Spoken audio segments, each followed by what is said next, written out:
आज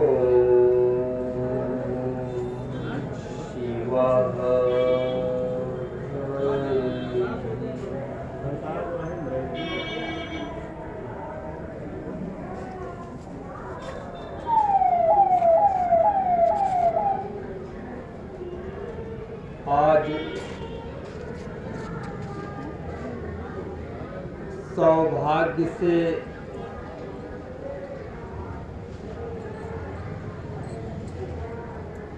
हम सबको यह अवसर मिला है कि हम सब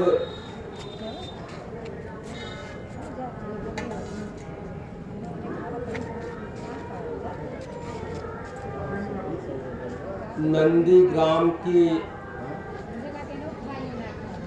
इस पावन भूमि पर भगवान की वाणी का कार्यक्रम करने का अवसर पाए हैं।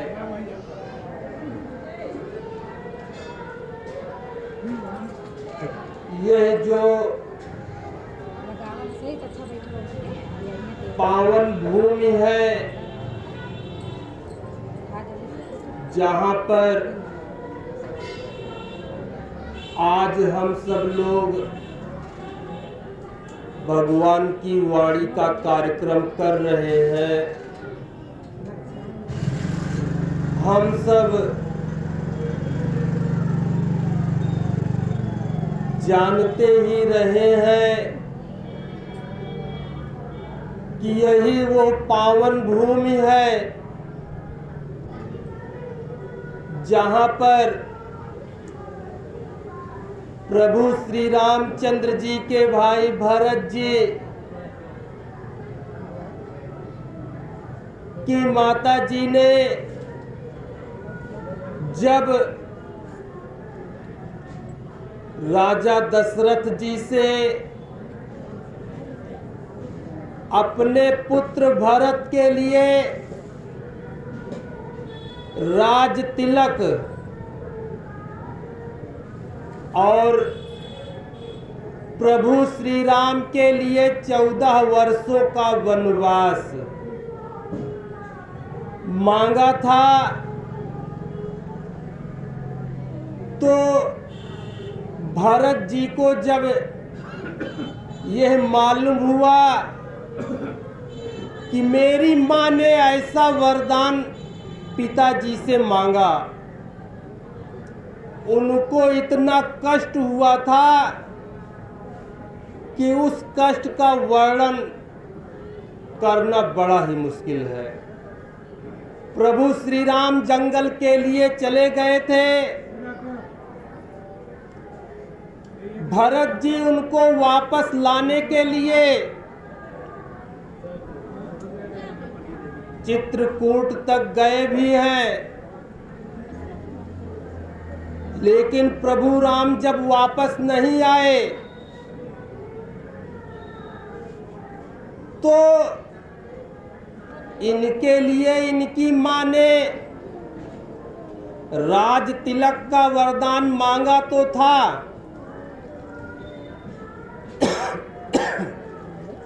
लेकिन इन्होंने प्रभु श्री राम के कष्टों को याद करके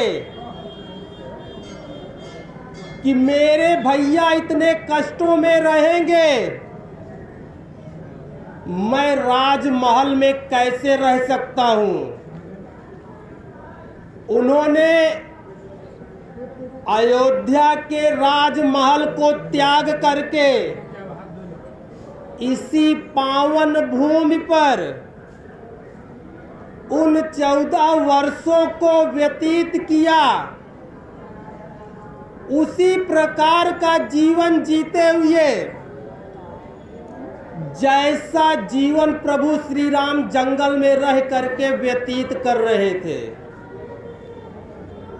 उन्हीं भरत जी की यह तपस्थली है जहाँ पर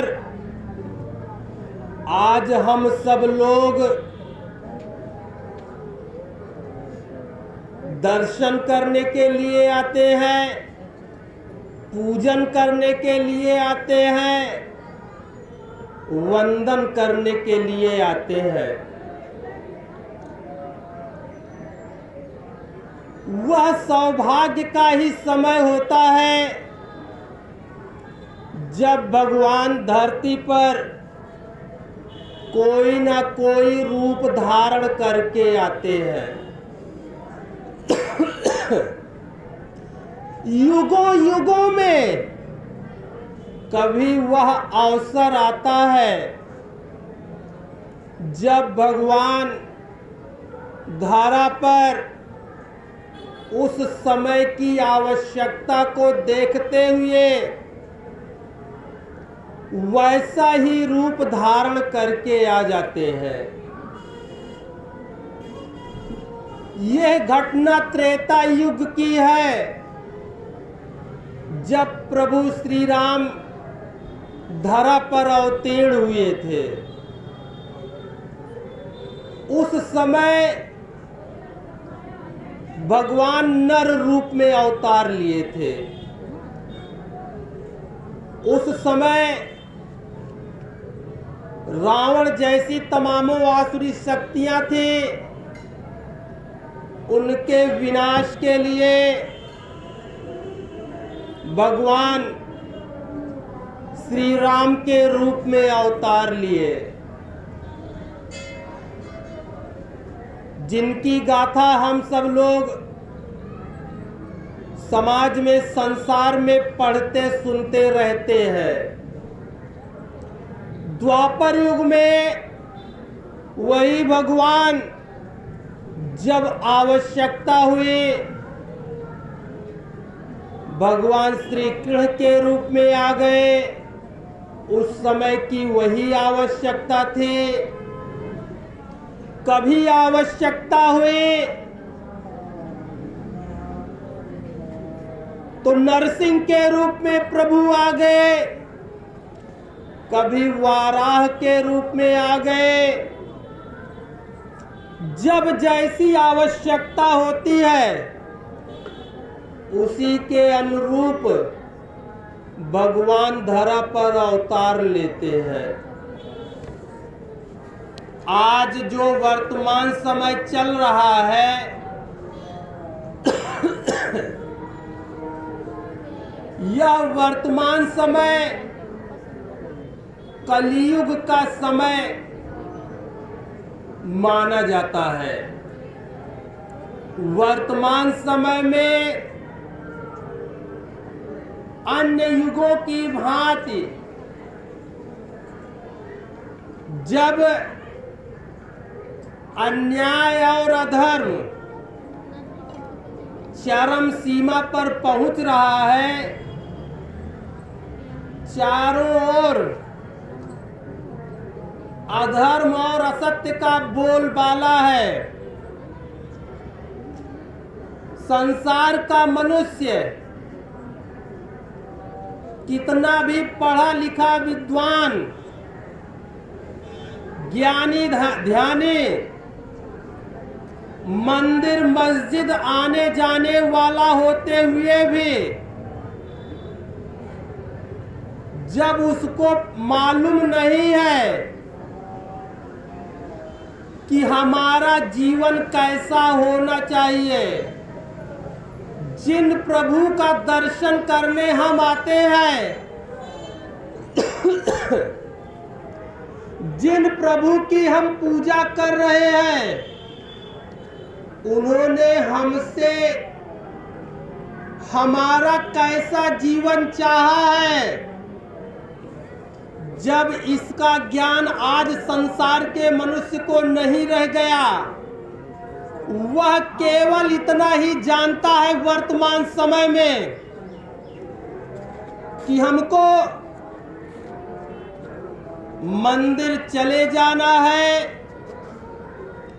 वहां पर दान पात्र में चढ़ावा चढ़ा देना है, भगवान की मूर्ति के सामने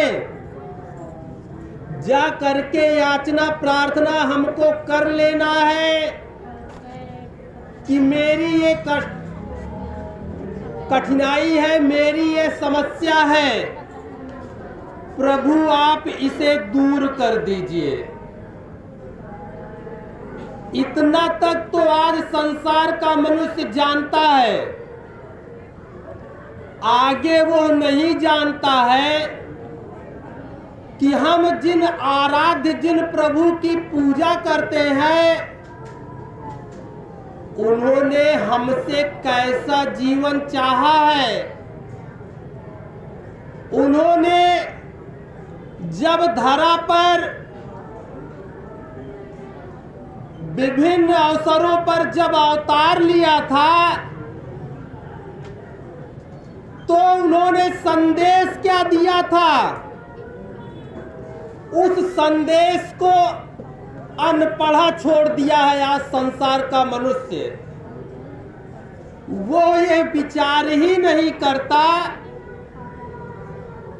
कि प्रभु जब श्री राम के रूप में आए थे तो उन्होंने हम सबसे चाहा क्या था।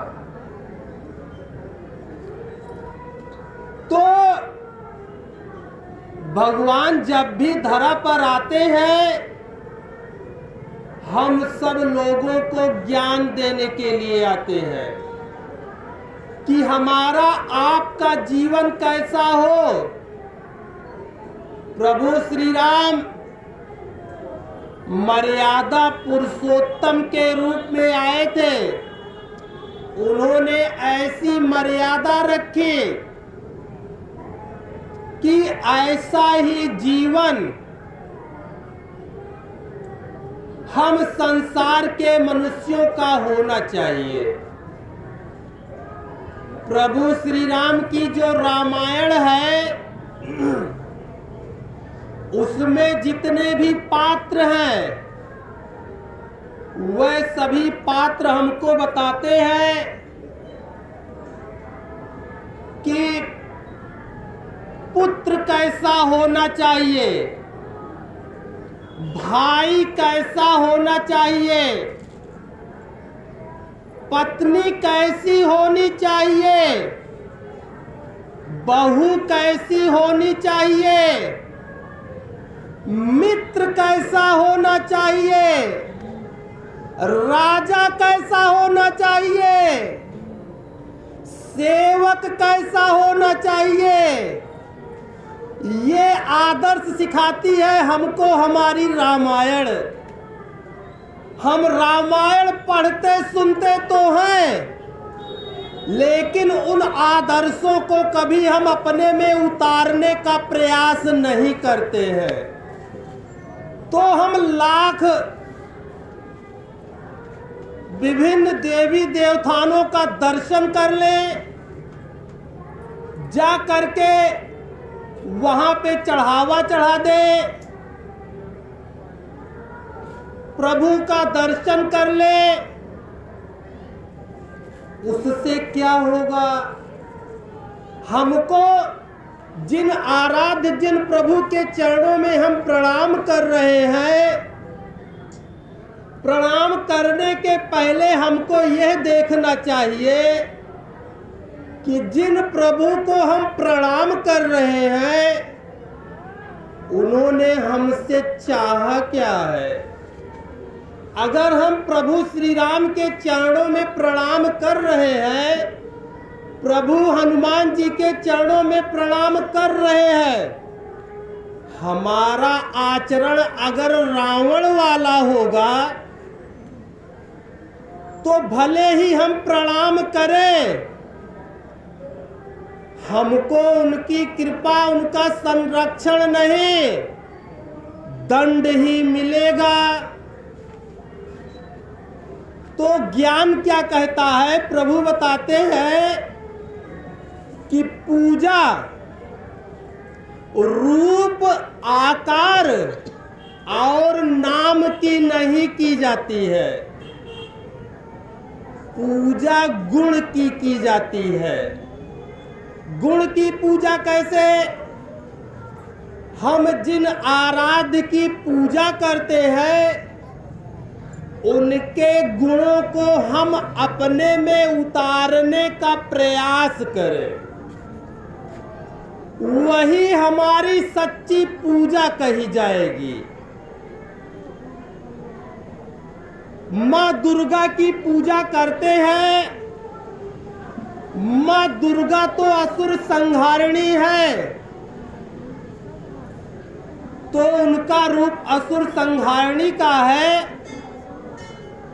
तो हम अगर माँ दुर्गा की पूजा करते हैं तो हमको यह देखना होगा कि कहीं हम भी असुर तो नहीं हैं। अगर हम असुर होंगे तो माँ दुर्गा तो हमारा संहार करेंगी। तो कैसे हम जाने कि सुर है कि असुर है? इसके बारे में बताया गया कि जो असुरों का काम करे वही असुर है। असुर का काम क्या है? जो दूसरों को कष्ट दे, पीड़ा दे, वही असुर है। असुर क्या करते थे? अपने से जो निर्बल हैं उनको दबा करके उनका सब कुछ छीन ले, अथवा असुर अपने से कमजोर पशु पक्षी जीव जंतुओं को मार करके खा जाए, वही असुर है। अगर हम ऐसा जीवन अपना जीते हैं, पूजा पाठ करते हैं, जिन दिनों हम मंदिर मस्जिद जाते हो उन दिनों उन पशु पक्षियों का नाम लेना भी पाप समझते हो, जिन पशु पक्षियों को हम साल भर खाते रहे हो। तो भले ही हम अपने आप को धर्मात्मा समझ लें, एक दिन के पूजा पाठ से हम धर्मात्मा नहीं हो जाएंगे। अपने आचरणों के कारण हम असुर ही कहे जाएंगे और हम अपने आसुरी जीवन के कारण भगवान से उनकी कृपा नहीं, उनका दंड ही पाएंगे। तो आज वर्तमान समय में यही स्थिति है। संसार का मनुष्य पढ़ा लिखा तो बहुत है, लेकिन उसको यह ज्ञान नहीं है कि भगवान की पूजा कैसे की जाती है, भगवान कौन है, क्या करने पर भगवान प्रसन्न होते हैं, क्या करने पर भगवान नाराज होते हैं,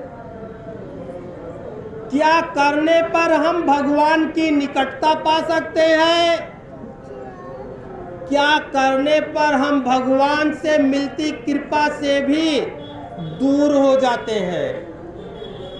यह सारा ज्ञान आज संसार के मनुष्य के पास नहीं है। कहने को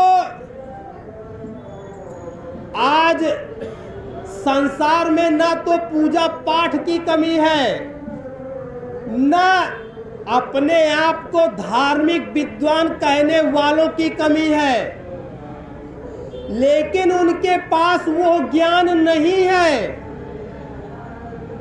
जो ज्ञान पा करके उनको यह ज्ञान हो जाए कि हम अपना जीवन कैसे जिए। ज्ञान क्यों नहीं है? ज्ञान के जितने स्रोत हैं उन सब से संसार का मनुष्य दूर हो गया है। ज्ञान तो वही है जो हमको भगवान का ज्ञान, उनका परिचय दे। सृष्टि के प्रारंभ से ही भगवान ने वेदों का ज्ञान दिया कि हमारा जीवन कैसा हो। वेदों के ज्ञान से ज्यों-ज्यों संसार का मनुष्य दूर होता गया, सतयुग में वेदों का ज्ञान आया। सतयुग बीता, त्रेता युग आया। उस समय करीब आधे लोग वेद के ज्ञान को समझ रहे थे, तो उस बार भगवान ने कोई नया ज्ञान नहीं दिया। वही जो पहले के वेद और उपनिषदों के ज्ञान थे, उन्हीं ज्ञान को रहते हुए केवल भगवान ने अपना मर्यादा पुरुषोत्तम रूप रखा। प्रभु श्री राम के रूप में भगवान आए और उन्होंने कहा कि मैंने जैसा जीवन जिया है, ऐसा ही जीवन तुम सब लोग जियो। और उस समय जो अन्याय अधर्म संसार में व्याप्त था, भगवान उसको दूर किए। उसके बाद धरा से प्रयाण कर गए। उसके बाद जब द्वापर युग आया, तो द्वापर युग में करीब 75% लोग ऐसे थे जो वेद और उपनिषद के ज्ञान से दूर हो गए थे। केवल 25% लोग ऐसे थे जो वेदों के ज्ञान को थोड़ा बहुत जानते थे। थोड़ा बहुत क्यों कह रहा हूं?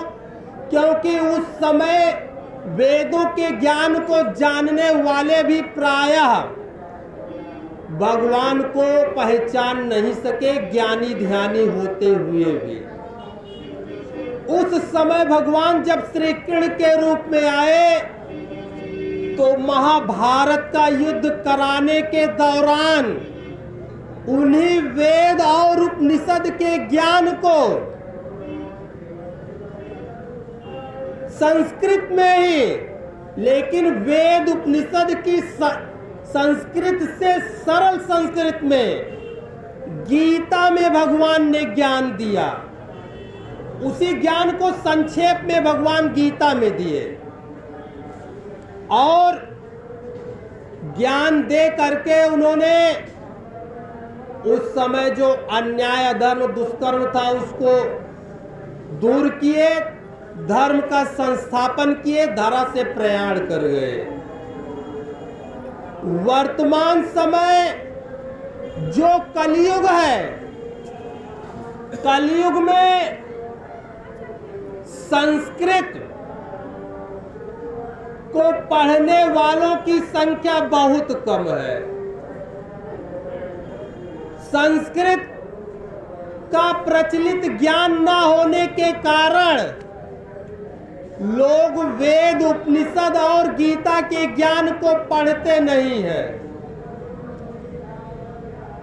पढ़ना भी चाहते हैं तो उसका हिंदी अनुवाद मिलता है और उस ज्ञान को कोई समझ नहीं पाता है। वर्तमान समय जो कलयुग है, लोगों को बता दिया गया कि वेद केवल ब्राह्मण पढ़ेंगे। उसके पहले बता दिया गया कि वेद केवल पुरुष ही पढ़ेंगे, स्त्रियां नहीं पढ़ेंगी। आधी आबादी कट हो गई वेदों उपनिषदों के ज्ञान से। आगे बता दिया गया कि केवल ब्राह्मण ही पढ़ेंगे। फिर आगे बता दिया गया कि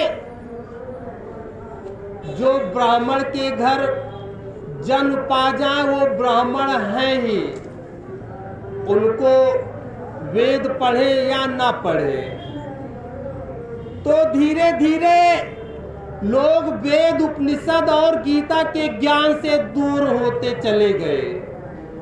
महाभारत में व्यास जी ने वेदों के ज्ञान का रहस्य खोला कि जो लोग वेदों, उपनिषदों के ज्ञान से दूर हैं, अगर वे महाभारत को पढ़ेंगे तो वह वेद, उपनिषद के ज्ञान को जान जाएंगे और अपना जीवन जैसा प्रभु चाहते हैं वैसा बना लेंगे। आज संसार में भ्रांति फैला दी गई कि भैया महाभारत तो पढ़ना ही मत। अगर महाभारत पढ़ोगे तो घर में महाभारत हो जाएगी। लोग महाभारत से दूर हो गए। रामायण के रूप में तुलसीदास जी की रामायण को लोग पढ़ते हैं, लेकिन पढ़ करके हमको जैसा बन जाना चाहिए वैसा नहीं बन पाते हैं। या तो वह उस ज्ञान को समझ नहीं पाते हैं, अथवा पढ़ने का तरीका सही ना होने के कारण उस ज्ञान को समझ नहीं पाते हैं। वर्तमान समय ऐसा है कि संसार का मनुष्य भगवत विषय ज्ञान से बहुत दूर चला गया है। यही कारण है कि संसार का मनुष्य मंदिर, मस्जिद, चर्च, गुरुद्वारे जाते हुए भी, अनेकानेक प्रकार के पूजा पाठ करते हुए भी उसके जीवन में कष्टों का अंबार लगा हुआ है। न रात को नींद आती है, न दिन में चैन आता है। धन दौलत भरा हुआ है, फिर भी उसके जीवन में सुख शांति नहीं है। क्यों नहीं है? क्योंकि वो जीवन जीने के तरीके से दूर हो गया है। उसके जीवन में इतनी ज्यादा समस्याएं, परेशानियां हैं, इतना ज्यादा दुख है उसके जीवन में कि आज लोग आत्महत्या कर लेते हैं, अथवा लोगों के जीवन में ऐसे ऐसे विभत्स घटनाएं घटती हैं, ऐसे ऐसे कष्ट से लोग परेशान हैं कि जाएं तो जाएं कहां। जब ऐसी स्थिति हुई है कि आज संसार में अज्ञानता का अंधकार चारों ओर फैला है, भगवान आज ज्ञान का प्रकाश लेकर के आए हैं। अन्य युगों में भगवान कोई रूप लेकर के आए, कभी मनुष्य रूप में आए, कभी पशु पक्षियों के रूप में भी आए। आज वर्तमान समय में जब अज्ञानता का अंधकार फैला है, भगवान एक अनुपम और अलौकिक रूप धारण करके धरा पर आए हैं। वह अनुपम और अलौकिक रूप एक लिखावट का है, जिसको हम सब लोग भगवान की वाणी के रूप में जानते हैं। वो लिखावट भगवान का लिपि रूप दर्शन के रूप में संसार में आज विख्यात है। आप सब लोगों को जो भी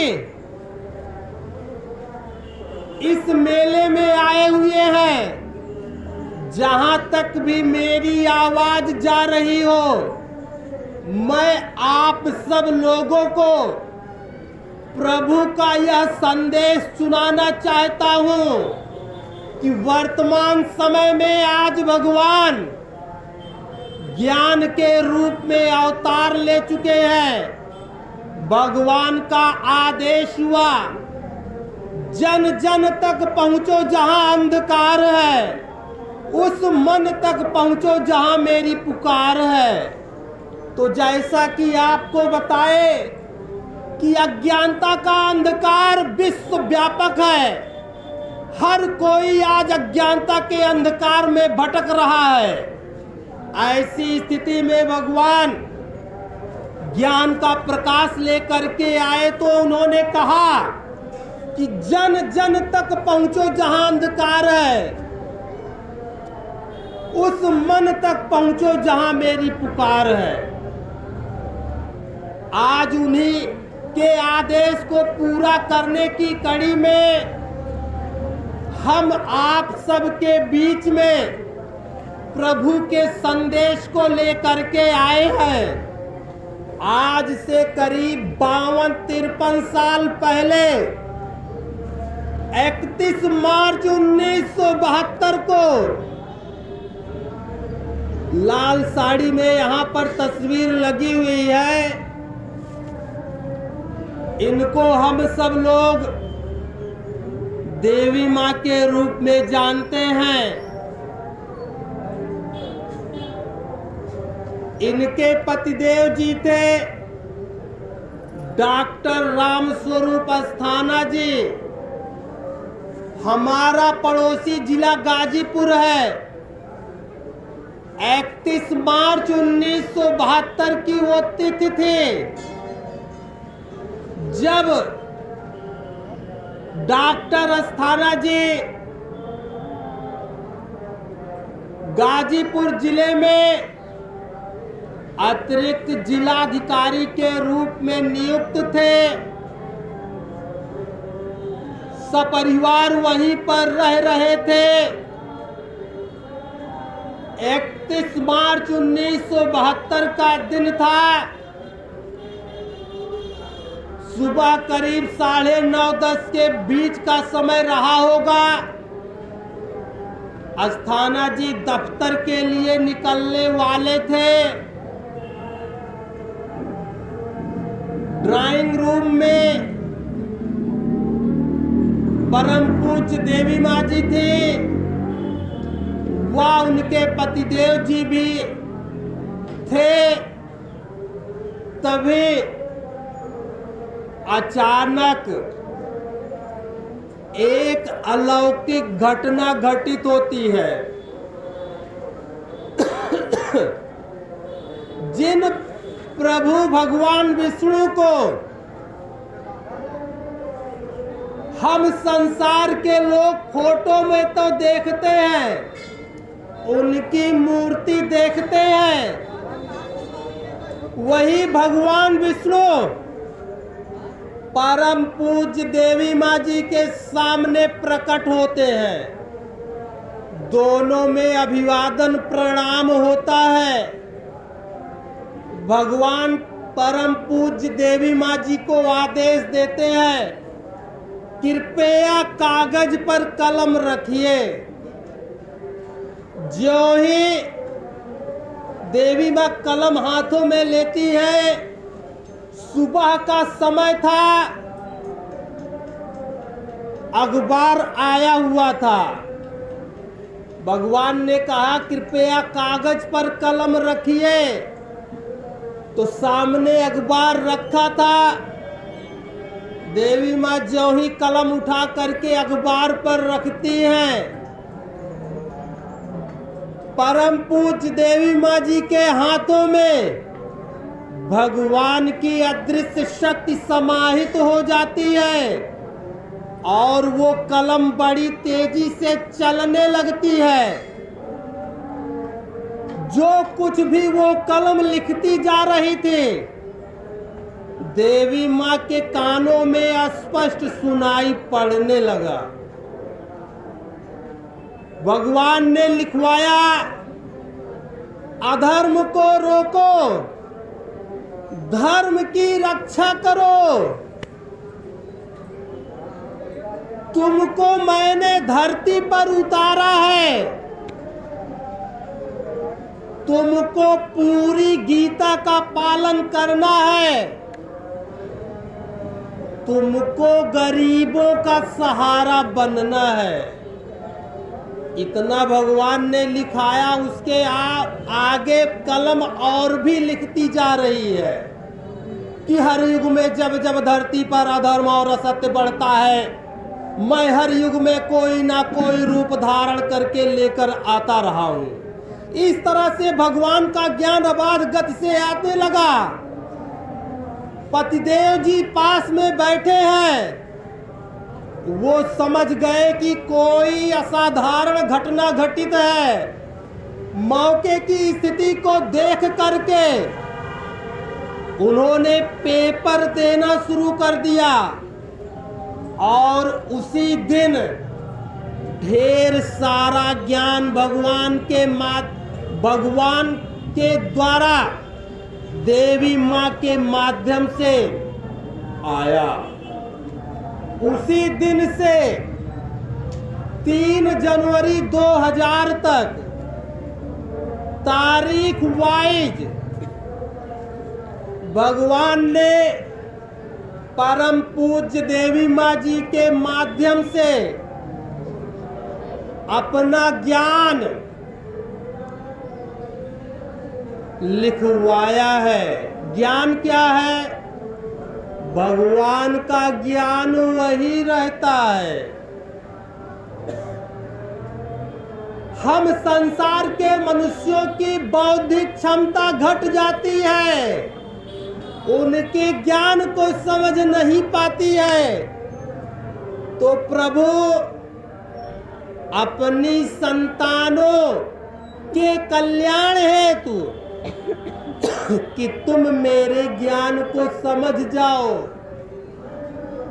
जब जैसी आवश्यकता होती है अपने उसी ज्ञान को हम सब समझ सके, उस अनुरूप देते रहे हैं।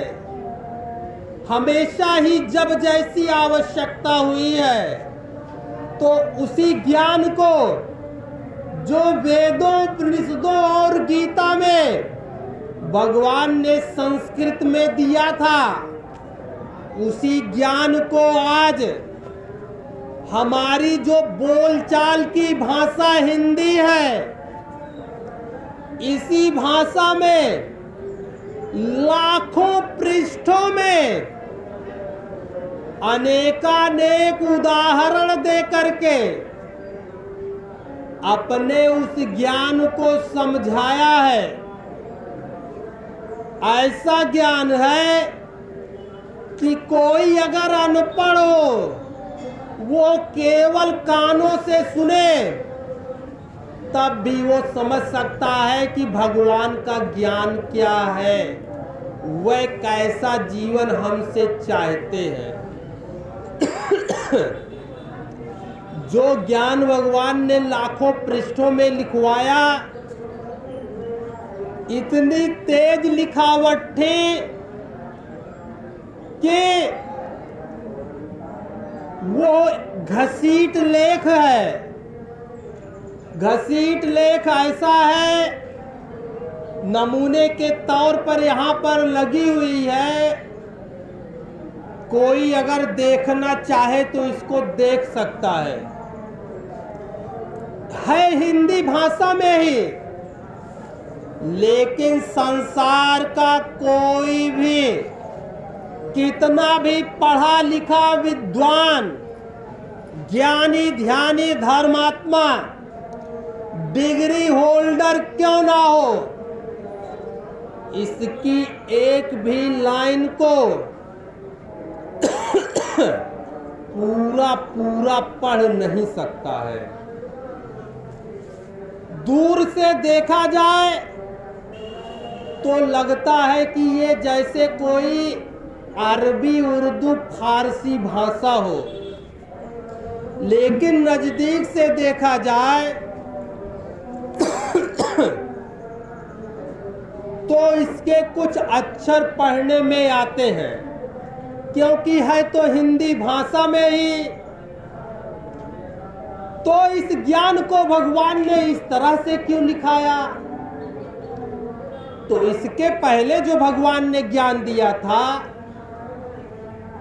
उसको लिखा नहीं था, केवल बोले थे, ऋषियों मुनियों ने लिखा।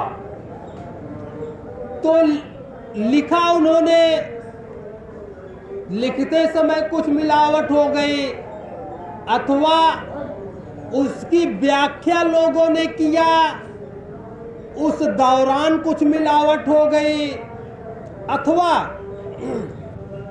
समय समय पर हमारे देश में तमामों आक्रमणकारी आते रहे, हमारी संस्कृति, हमारे धर्म ग्रंथों में उन्होंने छेड़छाड़ किया, इसमें मिलावट कर दिया। जब दूध शुद्ध होता है तभी वो लाभ देता है, जब उसमें मिलावट हो जाती है तो वो लाभ नहीं देता है। लेकिन मिलावटी दूध में अगर गंदा पानी डाल दिया गया तो फायदा तो नहीं करेगा, नुकसान भी कर देगा। तो लोगों ने मिलावट अगर किया होगा तो कोई अच्छी सोच लेकर के मिलावट नहीं किया होगा, विष ही मिलाया होगा, इसको जान लीजिए। यही कारण है कि हमारे तमाम जो धार्मिक ग्रंथ है उसमें कुछ बातें आती हैं, लोग टिप्पणी करते हैं। तो कहने को हर कोई स्वतंत्र है, हर कोई कुछ भी कह सकता है। लेकिन जब हमारे धर्म ग्रंथों में मिलावट कर दिया गया तो क्या क्या मिला दिया गया उसको ना आप जान सकते हैं ना हम जान सकते हैं। तो आज भगवान ने जब ज्ञान दिया तो अपने भक्त की याचना पर ऐसा ज्ञान दिया कि कोई चाह करके भी इसमें एक भी अक्षर जोड़ नहीं सकता है। क्यों?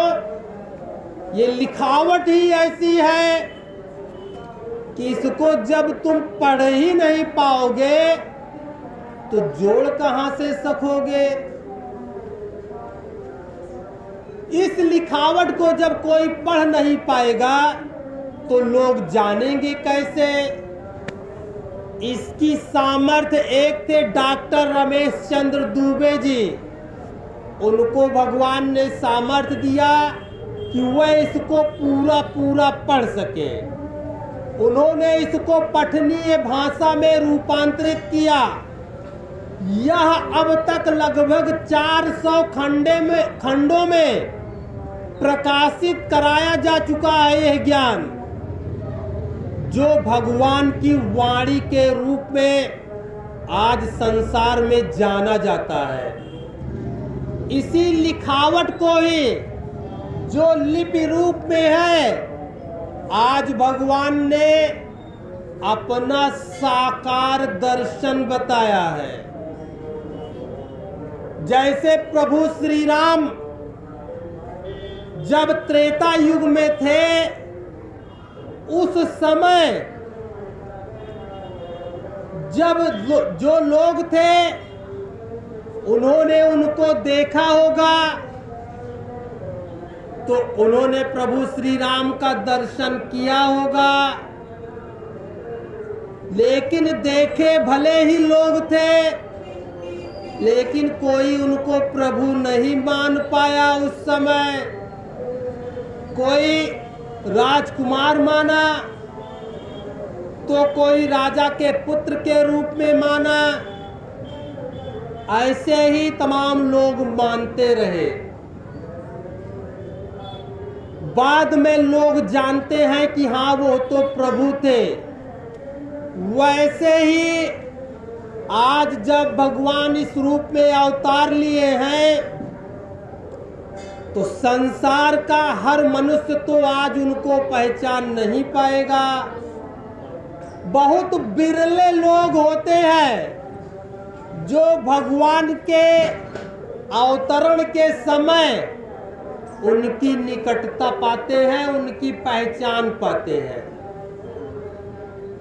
जब वे धर्म और सत्य का संस्थापन कर देते हैं, तब उसके बाद लोग जानते हैं कि वो तो प्रभु थे, हम तो जान ही नहीं पाए। बहुत थोड़े लोग जान पाते हैं उनके जीवन काल में।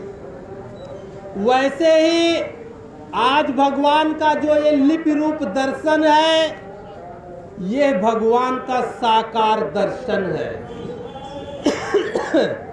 इसमें भगवान की वह सारी शक्तियां समाहित हैं, जिन शक्तियों को हम समझते हैं कि भगवान राम में है, भगवान श्री कृष्ण में है। वे सारी शक्तियां आज भगवान के इसी लिखावट में समाहित है। जो ज्ञान उन्होंने दिया, लगभग 400 खंडों में वो ज्ञान प्रकाशित है। आज उसी ज्ञान को पढ़ना ही भगवान ने अपनी पूजा मान लिया। ऐसा क्यों? जब हम उनकी पूजा उसको पढ़ने के रूप में करेंगे, तब हम यह जान जाएंगे कि उनकी पूजा कैसे की जाती है, हमारा जीवन कैसा होना चाहिए, क्या करेंगे तो प्रभु प्रसन्न होंगे, क्या करेंगे तो भगवान नाराज होंगे। ये सारा ज्ञान, इस ज्ञान को पढ़ने पर हमको मिलता है।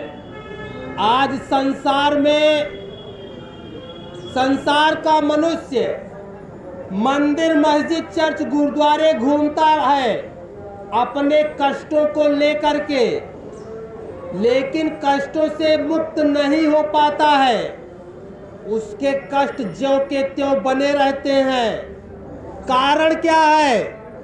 कारण वही है कि उसके जीवन में जो कष्ट आए हैं, उसका कारण है तो उसके कर्म ही।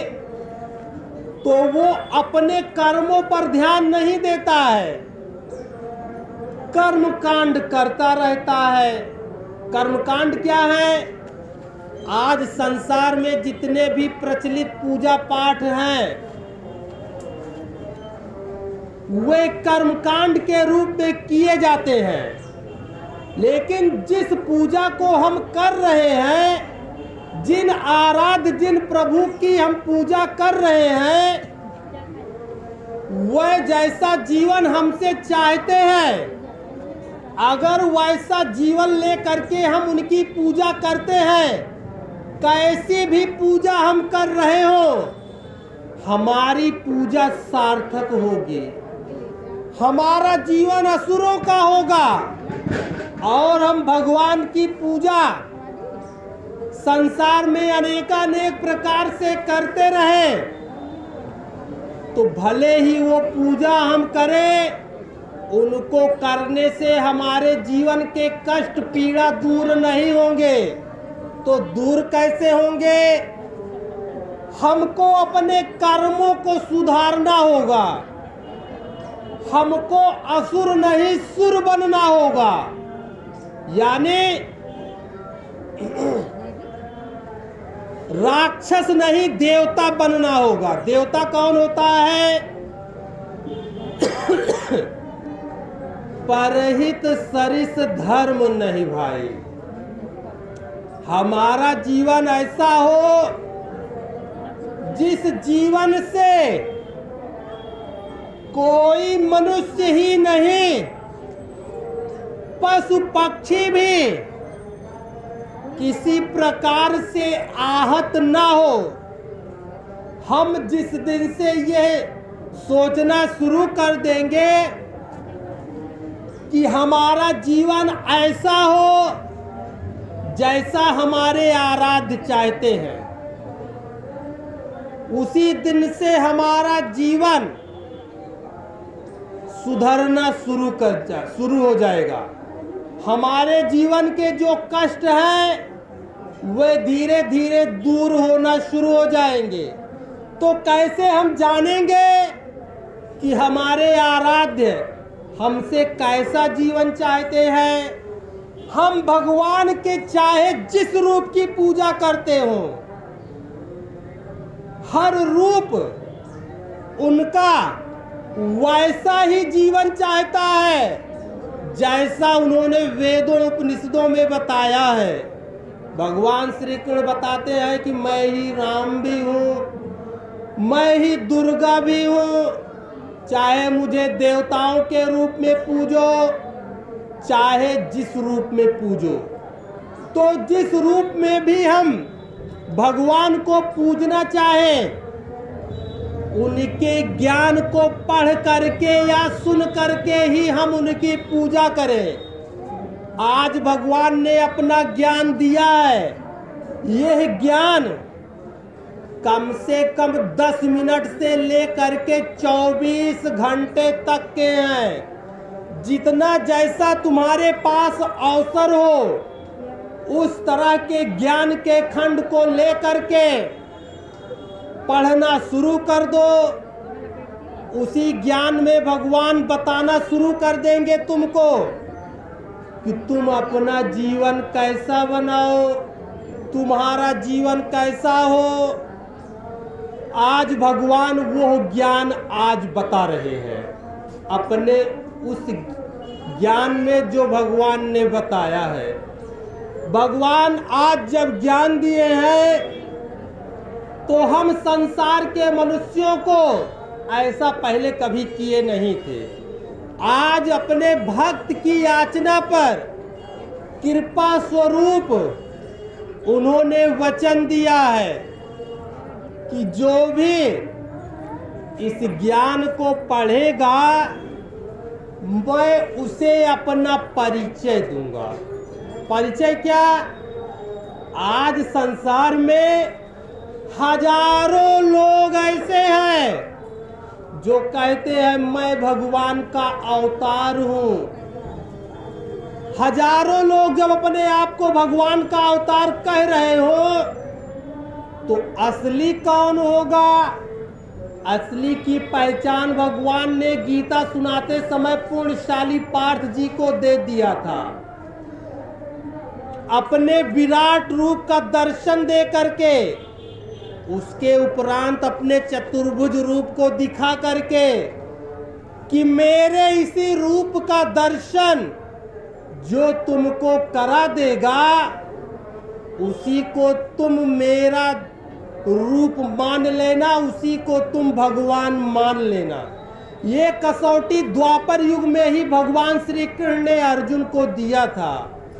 आज भगवान अवतार लिए अपने भक्त की याचना पर उन्होंने वो कसौटी दिया है। इस ज्ञान को जो भी पढ़ेगा या सुनेगा, उसको भगवान के उन सभी रूपों का दर्शन मिलता है जिनको हम सब लोग फोटो में देखते हैं अथवा मंदिरों में जा करके उनकी मूर्ति के रूप में उनका दर्शन तो पाते हैं, लेकिन कभी उनको असलियत में देखे नहीं हैं। लेकिन कृपा करके आज भगवान ने अपने भक्त की याचना पर हम संसार के मनुष्यों को उनसे मिलने का एक साधन दे दिया है। ये पहचान है केवल प्रभु की कि आज तुम जान जाओ कि मैं भगवान की वाणी के रूप में धरा पर आया हूँ। बाकी प्रभु का दर्शन पाने के लिए लोग हजारों हजार वर्ष तक तपस्या करते थे, उनके शरीर में दीमक लग जाती थी।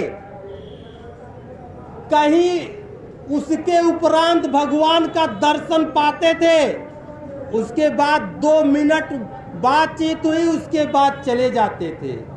आज कृपा की है प्रभु ने अपने भक्त की याचना पर। आज लोगों को भगवान की वाणी पढ़ने या सुनने वालों को एक ही बार नहीं बार बार भगवान का दर्शन मिलता है, उनसे बात होती है। आज ये उनकी कृपा ही है कि आज भगवान दर्शन ही नहीं देते हैं, बात भी करते हैं। भगवान की वाणी में जो पुस्तक का रूप है, जो इसमें कोई फोटो या चित्र नहीं बना हुआ है, इन्हीं पृष्ठों पर पढ़ते समय इंद्रधनुष में जो 7 रंग होते हैं, उन रंगों में से किसी एक रंग का प्रकाश बड़ी तेजी से चमकता है। ये भगवान का परम प्रकाश दर्शन है। वाणी पढ़ते समय अथवा पढ़ते समय इन्हीं पृष्ठों पर भगवान श्री राम, भगवान श्री कृष्ण, पूज्य हनुमान जी, जिनको भी हम आराध्य के रूप में मानते हैं, उनका दर्शन मिलता है वाणी पढ़ते समय इन्हीं पृष्ठों पर। ये भगवान ने कृपा करके अपना परिचय दिया है। आज इन्हीं वाणी के पढ़ते समय जो लोग भगवान की वाणी पढ़ते हैं या सुनते हैं, उनको भगवान का दर्शन सोते जागते, जैसे हम आप बैठे हैं ऐसे भी भगवान का दर्शन मिलता है, भगवान से बात होती है। ऐसा होता है तो थोड़ा मन में ये जिज्ञासा बनती है कि भगवान अवतार लिए इस तरह से दर्शन वो दे रहे हैं, और उनकी बात बताने के लिए मुट्ठी भर लोग यहाँ पर आए हैं। तो भगवान को पा करके, उनकी निकटता पा करके, उनके अवतरण के समय बहुत भाग्यशाली लोग जो होते हैं वही आगे निकल पाते हैं। और वर्तमान समय में आज भगवान अवतार लिए, तो जैसे हर युग में भगवान जब अवतार लिए, उन्होंने अपना मूल निवास बनाया। द्वापर युग में आए, मथुरा में जन्म लिए, गोकुल में पले बढ़े, द्वारिका में भगवान ने अपना निवास बनाया। त्रेता युग में आए, अयोध्या हमारी पावन भूमि, यहाँ पर प्रभु श्री रामचंद्र जी जन्म लिए, इसको उन्होंने अपना निवास बनाया। हमारी भारत भूमि की जो उत्तर प्रदेश की भूमि है, ये पावन भूमि ऐसी है जहाँ पर युगों युगों में भगवान आते रहे। सतयुग में वामन के रूप में आए तो उन्होंने अपना निवास काशी को बनाया। आज वर्तमान समय में भगवान अवतार लिए, उन्होंने अपना मूल निवास लखनऊ में B116/2 इंदिरा नगर लखनऊ आज भगवान का मूल निवास है। वहाँ पर भगवान का कार्यक्रम हर रविवार को होता है। कृपा करके भगवान ने अपना एक उपनिवास सुल्तानपुर जिले में कूड़े भार से करीब 3 किलोमीटर पर मुजेश में अपने उपनिवास की स्थापना किया है। वहाँ पर भगवान की वाणी का कार्यक्रम हर रविवार को 12 से 4 बजे के बीच होता है। इस तरह का दर्शन आज लोगों को भगवान की वाणी पढ़ते समय अथवा सुनते समय मिलता है। इसको पढ़ने पर संसार में आज जो अनेकानेक कष्टों से लोग परेशान हैं, इसको जो भी पढ़ता या सुनता है, भगवान उनके कष्टों को एक एक करके अदृश्य रूप में रह करके दूर करते रहते हैं। जीवन में धीरे धीरे खुशहाली आने लगती है जो इस राह पर चलना शुरू कर देता है। आज संसार में हम संसार के मनुष्यों में अधिकांश लोग ऐसे मिल जाएंगे जो अनेकानेक भूत प्रेत बाधा आसुरी शक्तियों से परेशान रहते हैं। उनसे निजात पाने के लिए, छुटकारा पाने के लिए ना जाने कहां कहां भटकते हैं, फिर भी वे उन समस्याओं से छुटकारा नहीं प्राप्त कर पाते हैं। इस वाणी की राह पर चल करके कैसी भी समस्या हो, कैसा भी बाधा क्यों ना हो, उनसे आज संसार के मनुष्यों को मुक्ति मिलती है। ऐसी राह है ये।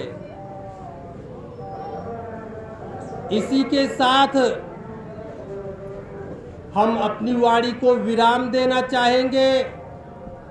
जो भी लोग भगवान की वाणी लेना चाहें, हम सब लोगों के पास उपलब्ध है, ले सकते हैं। इसकी छपाई में, प्रिंटिंग में जो 10-5 रुपए खर्च हुए हैं वही अर्पण के रूप में लिया जाता है। जो पढ़ने को इच्छुक हो, इस राह पर चलने के लिए इच्छुक हो, हम सब लोगों से संपर्क करके वाणी को ले लें, पढ़ करके देख ले। 3-4 महीना कोई भी अगर लगातार पढ़ता है तो जैसा दर्शन हम बताते हैं इस तरह का दर्शन मिलता है। कोई अगर इसको अपने जीवन से बांध ले, उसको अपने जीवन का जो परम उद्देश्य है, परम लक्ष्य है, आज हम संसार के मनुष्यों का जीवन भेड़िया धसान है। भेड़िया धसान जहां सब चलता है वही वारी हमहू चल पड़ी। वो जान नहीं पाता है कि हमारे जीवन का लक्ष्य क्या है, उद्देश्य क्या है। आज भगवान ने ज्ञान दे करके हम सबको बताया है कि हम जब मानव तन पाए हैं, मानव जीवन पाए हैं, तो इस मानव तन का उद्देश्य क्या है, लक्ष्य क्या है। उस लक्ष्य को प्राप्त करने की दिशा में हम जितना आगे बढ़ जाएं अथवा उस लक्ष्य को पा जाएं, यही हमारे जीवन का लक्ष्य है, यही हमारे जीवन का उद्देश्य है। जो भी भगवान की वाणी लेना चाहे यहाँ पर आकर के ले सकते हैं। इसके उपरांत यहाँ पर हम सब लोगों ने छोटी सी यज्ञ का आयोजन भी किया है। जो भी लोग इस यज्ञ में शामिल होना चाहे वह लोग शामिल भी हो सकते हैं। इसी के साथ मैं अपनी वाणी को विराम देता हूँ। ओम शिवाय।